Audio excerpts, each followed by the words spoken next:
Ready? Start. I shall now give a brief survey of the provisions in the bill which are designed to encourage investments in productive enterprises to stimulate higher productivity as well as exports and to provide resources for expansion of industry in order to encourage investment by individuals and Hindu undivided families in the equity shares of new industrial companies in India. Provision has been made for the grant of tax-free tax credit certificates to them with reference to their subscriptions to eligible issues of capital by such companies for a period of 4 financial years commencing with the financial year in which the investment is made. The amount of the tax credit certificates is to be calculated at a slab system of rates and will be limited to rupees 1000 to 50 for each financial year on a total investment of rupees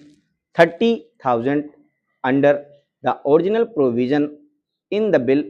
only the first subscriber to eligible issues of capital qualifies for the tax credit certificates,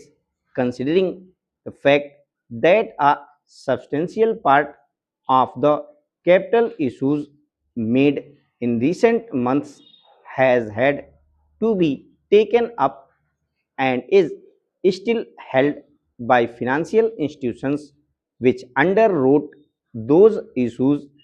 The eligibility for tax credit certificates has been extended to individuals and Hindu undivided families who purchase shares forming part of an eligible issue of capital from an underwriter declared as such in the relevant prospectus. Incentives for increased industrial production as well as for the more efficient use of the capital already invested are provided in the form of tax credit certificates calculated with reference to the central excise duty payable on increased production in the relevant year over that of the base year and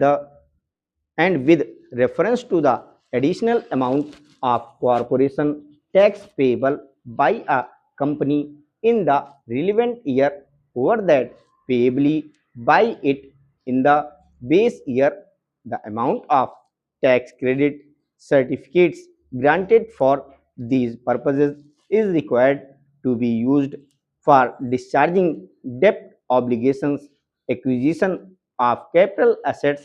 in India, including construction of a building for the purpose of the business, and the case of a company also for the redemption of its debentures. This would enable industrial units to pay off the monies which they had borrowed for expanding their productive capacity, or alternatively